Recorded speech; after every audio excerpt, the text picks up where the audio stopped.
lo dijo en la primera hora. Muy bien, 6 de la mañana con 36 minutos. Gracias a la querida audiencia conectada con nosotros. Qué linda mañana que tenemos en Quito, ¿ah? Linda mañana que tenemos en la capital de los ecuatorianos. Gracias a nuestra audiencia que está justamente enlazada con nosotros a través de las diferentes posibilidades que tienen ustedes para participar de este espacio. Nuestras frecuencias en señal abierta en prácticamente todo el territorio continental ecuatoriano. Igualmente a través de la internet www.sonorama.com.es. Estamos transmitiendo por nuestras plataformas digitales en Facebook Live, donde tenemos como siempre la habitual visualización de cada mañana, esa fiel audiencia, e igualmente en nuestro canal de YouTube. Gracias por aquello. Y como siempre nuestro comentario lo compartimos a través del TikTok. Saludos cordiales a los queridos tiktokeros que están conectados ya con nosotros. Poquito a poco ya nos siguen para escuchar nuestra opinión en esta mañana. Igualmente a los amigos, amigas que están conectándose a través del Instagram. Gracias por aquello. Y sigo recibiendo los reportes de sintonía. ¿Cómo le va, nenita? Desde la provincia de Manabí, muchas gracias. Ahí vemos la señal informativa y al fondo la playa. Qué envidia. Qué envidia, a mí que me encanta la playa, ¿no? Desde el sector de Santa Marianita tenemos este reporte de sintonía. Igualmente nos habían escrito desde Bahía de Caracas, ya en sintonía, desde Pedernales, en la provincia de Manabí.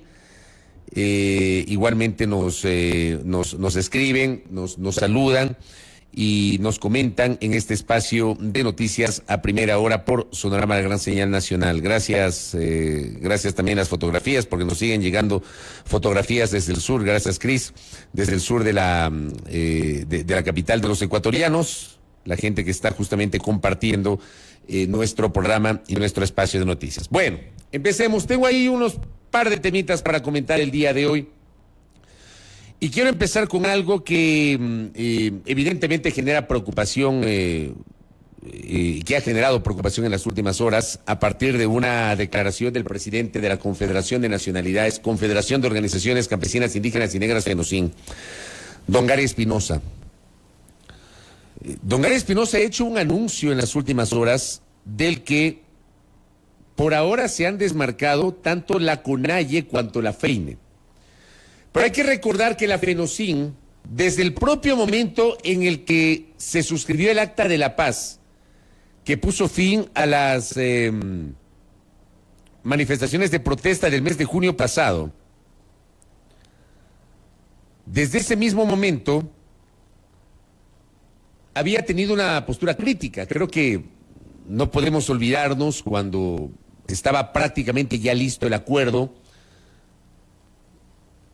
y de pronto en la intervención el señor Espinosa expresó que no estaba de acuerdo con los términos que se habían planteado a efectos de lograr una solución a esos 18 días tan complejos que vivió la República.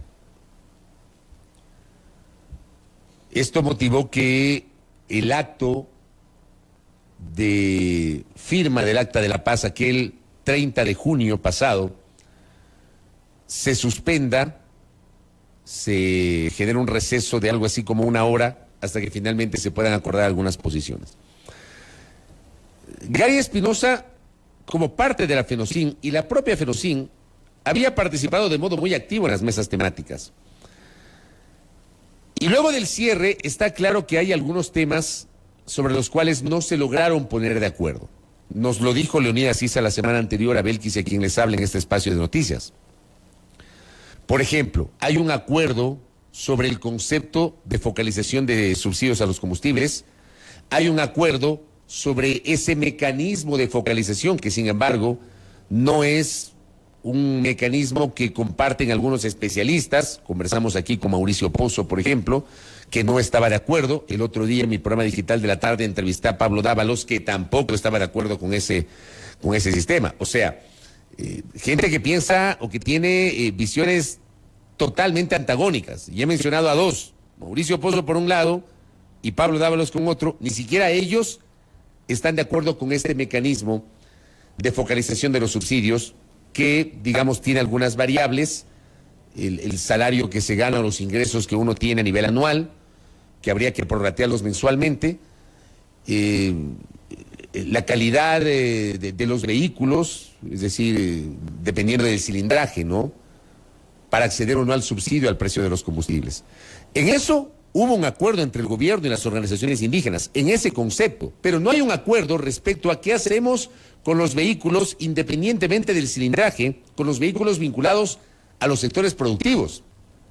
¿Qué pasa con las camionetas? ¿Qué pasa con los camioncitos? ¿Qué pasa con los camiones? ¿Qué pasa con el transporte mediano y pesado, que hace justamente actividad productiva? ¿Qué pasa con aquellos que ingresan al campo para sacar los productos y llevarlos a los mercados mayoristas? Y de los mercados mayoristas transportarlos al resto del país. Pues ahí hay una discusión sobre la cual no se terminan de poner de acuerdo, para mencionar un ejemplo. En el ámbito minero hubo ciertos acuerdos, pero en la parte macro no hay un acuerdo. Porque claro, aquí está en juego los temas de la macroeconomía del Ecuador y de la posibilidad de la llegada de inversiones. ¿Cómo combinamos eso frente a las demandas de los indígenas respecto del respeto a los territorios, a los pueblos y las nacionalidades?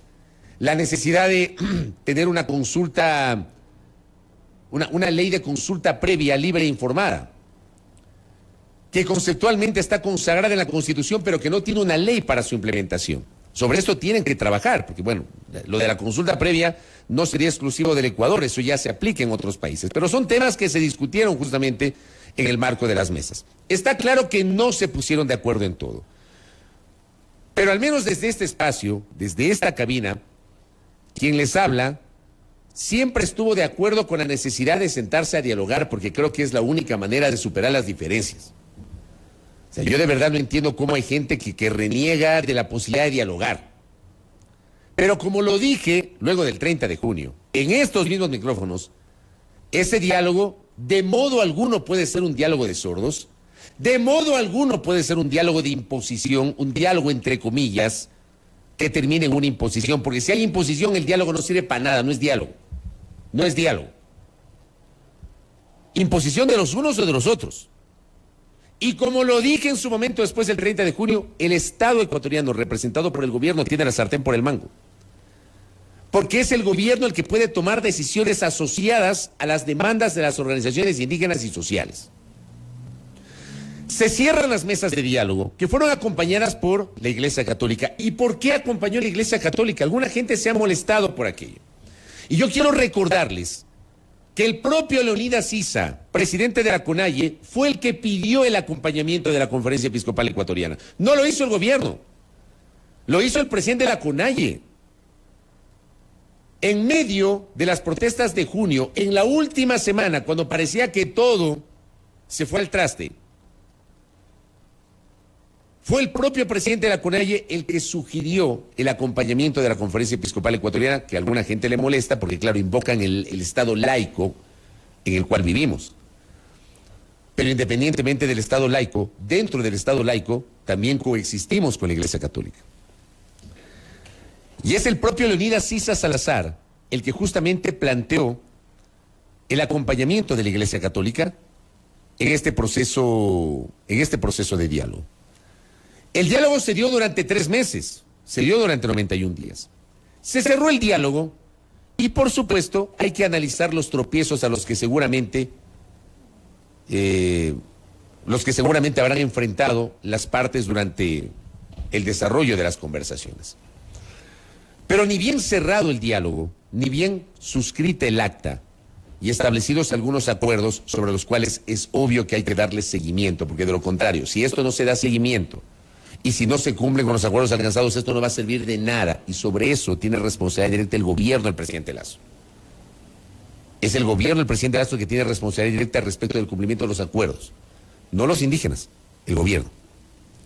Pero de pronto aparece el presidente de la FEDOCIN a atizar la candela, a echarle leña al fuego, en una declaración que no ha sido replicada ni por la CONAIE ni por la FEINE. Porque de lo que se conoce, tanto la CONAIE cuanto la FEINE van a tener sus asambleas en el curso del mes de noviembre para analizar la calidad de los acuerdos y ver de qué manera se hace seguimiento y si finalmente van o no a algún tipo de movilización. Pero creo que Gary Espinosa se ha anticipado innecesariamente y ya ha anunciado que se van de nuevo de movilización. Pero tenemos el audio de Gary Espinosa, ¿no? Escuchemos al presidente de la FENOCIN. Dele, Roberto Carlos. 50.000 quintales de arroz se nos han robado. Ese es arroz del pueblo ecuatoriano y no podemos permitir que se sigan robando, así como se roban el petróleo, se roban la minería, ahora se nos roban el arroz. No es posible que este país siga, digamos, siendo el hazmerreír de América Latina o del mundo. Estamos preparando una acción, esperamos que de aquí a la primera quincena de noviembre nos salga, esperamos socializar, ponernos de acuerdo con todos los compañeros, con el fin de que la FENOCIN, la Cormolit, la Corporación de Montubios de Litoral, que dirige Benito Zárate, y otras organizaciones de productores, podamos hacer una acción de lucha, digamos, que estamos preparando, estamos visitando. En este momento vengo de la provincia de Los Ríos, estamos aquí en Guayas y el día miércoles vamos a estar en Esmeraldas para preparar también la acción de cierre de carreteras allá en la provincia de Esmeraldas. De manera que va a ser una acción preventiva con el fin de que el gobierno a ver si se sensibiliza a cumplir con los acuerdos que ellos mismos han firmado. Esta declaración concedió Gary Espinosa, presidente de la FENOCIN, al medio de comunicación Willard TV. Cito la fuente y con el permiso de los colegas de Willard hemos tomado esta declaración que se hizo viral. Yo estoy totalmente de acuerdo en que la FENOCIN, con Gary Espinosa a la cabeza, exijan la recuperación de esos 55.000 quintales de arroz que supuestamente se han perdido y sobre los cuales el Estado ecuatoriano tiene que responder. Porque se supone que ese arroz debía estar guardado, entiendo, en las bodegas de la Unidad Nacional de Almacenamiento, la UNA, que fue un espacio que debía haber sido preservado por el gobierno del presidente Moreno, que simplemente lo cerraron, cuando resulta que la UNA conceptualmente iba a servir para apoyar al sector agrícola, para que no pierda su cosecha, para que el Estado le pueda apoyar en el sentido de comprarle la cosecha, tenerla guardada en los silos, y el momento de épocas de vacas flacas, entre comillas, comenzar la distribución.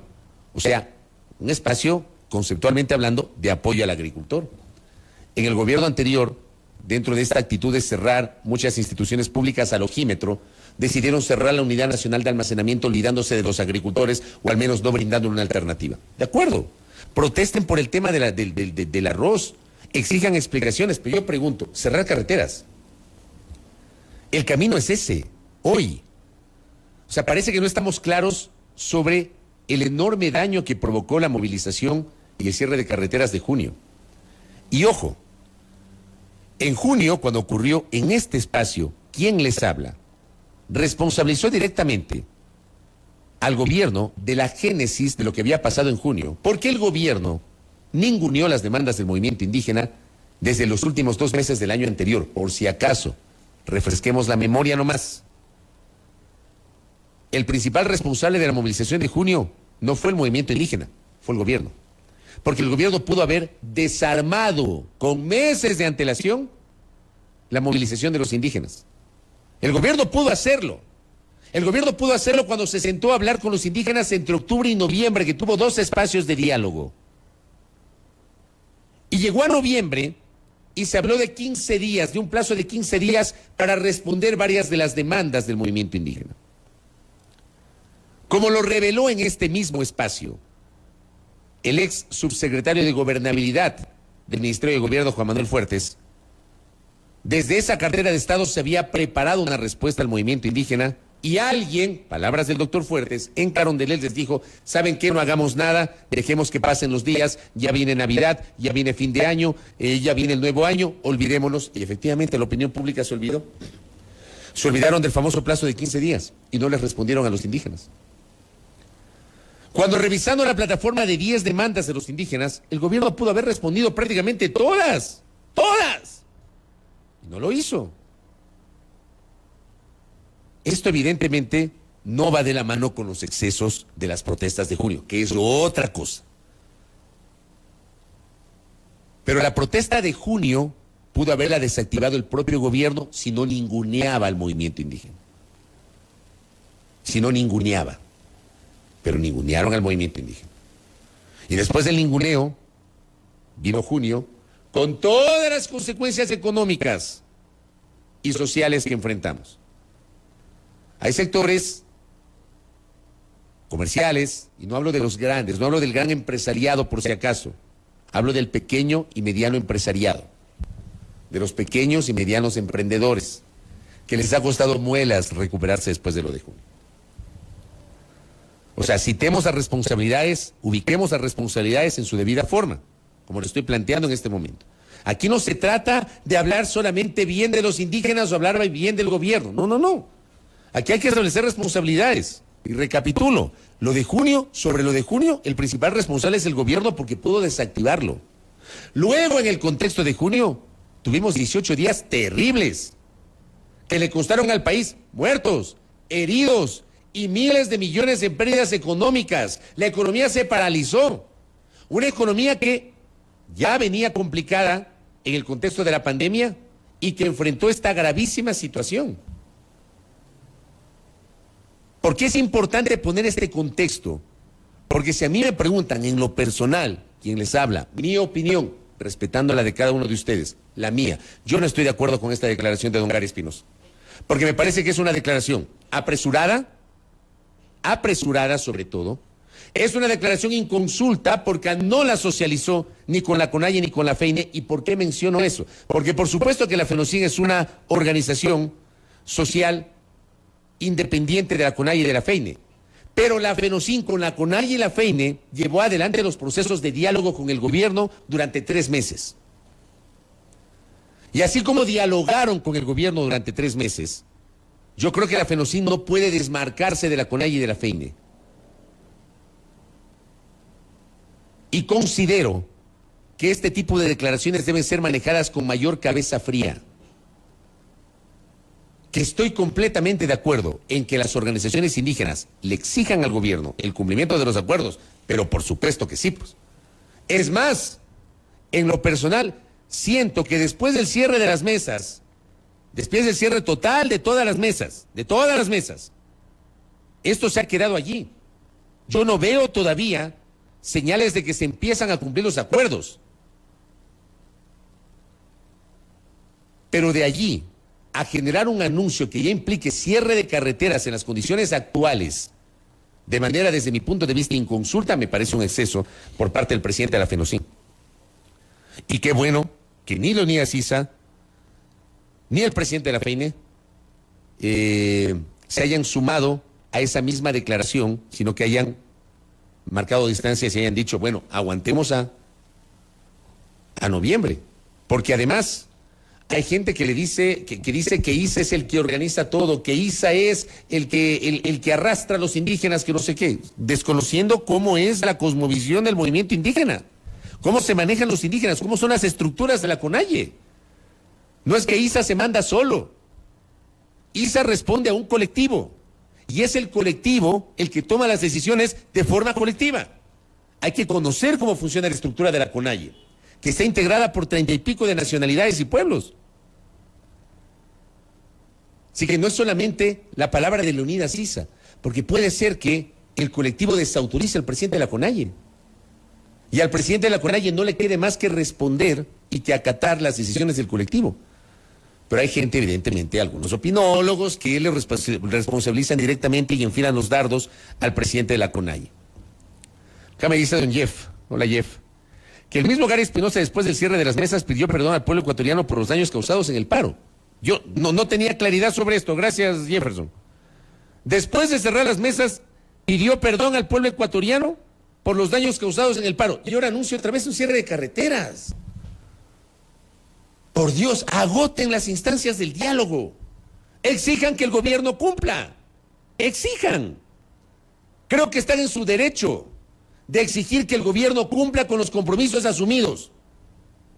El gobierno tiene la obligación de cumplir con los acuerdos alcanzados con la CONAIE, con la FEINE y con la FENOCIN en el curso de los diálogos. Tiene la obligación porque firmó un documento. Tiene que integrar las comisiones técnicas para tomar algunas decisiones. Tiene que integrar estos otros espacios para construir reformas legales que luego deberán ser conocidas por la Asamblea Nacional. Siento que el gobierno también se ha estado manejando con extrema lentitud en este tema. Cuidado, va a pasar lo que ocurrió el año pasado, que esperan que pase el tiempo, porque a la vuelta de la esquina tenemos el Mundial, se acaba el Mundial y a la vuelta de la esquina tenemos Navidad, luego tenemos fin de año y se acabó el año, igualito que el año pasado. Cuidado. Es fundamental que el gobierno tome con absoluta seriedad los acuerdos alcanzados con las organizaciones indígenas. Fundamental. Pero al mismo tiempo, creo que el movimiento indígena tiene que asumir con mayor cabeza fría, con mayor estrategia, y dejar que sus líderes generen este tipo de anuncios que desde mi punto de vista no le hacen nada bien al Ecuador. Y claro, yo les decía, en 3 semanas el Mundial. En medio del Mundial tenemos fiestas de Quito. Se acaba el Mundial, tenemos Navidad, porque el Mundial se acaba el 18, a la semana siguiente ya es Navidad. Luego tenemos fin de año. Y de allí, el 3 de enero, tenemos ya el inicio de la campaña electoral, porque el 5 de febrero serán las elecciones. Cuidado, el gobierno aprovecha estas fechas que estoy señalando, esto que se viene, para olvidarse del cumplimiento de los acuerdos con los indígenas. El gobierno tiene que ser muy serio en el cumplimiento de estos acuerdos. Y aquí, evidentemente, la sartén la tiene por el mango el propio ministro de la Política, el ministro Francisco Jiménez, que él, hay que decirlo, él sí ha dado la cara dentro de los diálogos con los indígenas, a diferencia del presidente que optó por no participar nunca de los diálogos, no participó de la firma del Acta de la Paz, no participó de la inauguración de los diálogos, no participó de los diálogos y no participó del acto de cierre de los diálogos, pero sí lo hizo el ministro de Gobierno, cosa que fue resaltada por los propios dirigentes indígenas. Es el ministro Jiménez quien tiene la obligación de instrumentar y de darle seguimiento a estos acuerdos desde el lado del gobierno, porque es el Estado el que tiene que cumplir con los acuerdos. Y sobre aquello en lo que no hay acuerdo, hay que seguir buscando mecanismos para acercar posiciones, pero por el amor de Dios, el gobierno tiene la obligación de evitar otra paralización. Hay un tema adicional. La Iglesia Católica ha confirmado que no va a continuar acompañando el diálogo. En las últimas horas, la Conferencia Episcopal hizo un llamado a los movimientos sociales y al Gobierno Nacional a sostener el diálogo en la etapa de seguimiento de los 218 acuerdos alcanzados, llegados en los últimos 3 meses, y así ahuyentar el fantasma de los paros y amenazas. Yo creo que a ninguno de nosotros, creo que ni a ustedes ni a quienes habla, nos conviene una nueva paralización. A ninguno de nosotros nos conviene. El gobierno tiene la posibilidad de desactivar cualquier tipo de fantasma, de amenaza o de anuncio de movilización, comenzando a dar seguimiento al cumplimiento de los acuerdos. El diálogo es el camino sensato, práctico, y eso ahuyenta el fantasma de los paros y las amenazas. Suscribo plenamente las declaraciones de Monseñor Cabrera, presidente de la Conferencia Episcopal Ecuatoriana. Que sabemos que eso al final no termina en nada. Ese es un llamado a asumir con seriedad el diálogo, que es un arte que hay que aprender. Este país está tan polarizado, que cuando uno defiende el diálogo, enseguida le acusan de tibio. Yo al menos no me importa que me acusen de tibio. Yo seguiré respaldando la necesidad de dialogar, estableciendo responsabilidades de cada uno de los sectores. Sin lugar a dudas, de este proceso, quien tiene la sartén por el mango es el gobierno. Es el gobierno del presidente Lasso. Y es el gobierno del presidente Lasso el que ya tiene que comenzar a dar señales de que comienza a cumplir con los acuerdos. Y por otra parte, la dirigencia social, la dirigencia de las organizaciones indígenas, por favor, más calma, más cabeza fría. Más cabeza fría. Creo que no es el momento. Estoy convencido que este no es el momento de volver a paralizar la República. Aprendamos, gobierno, organizaciones sociales, nosotros como ciudadanos, aprendamos de lo que nos dejó junio de 2022. Aprendamos de eso y tengamos un poquito de cordura frente a lo que justamente está enfrentando la República.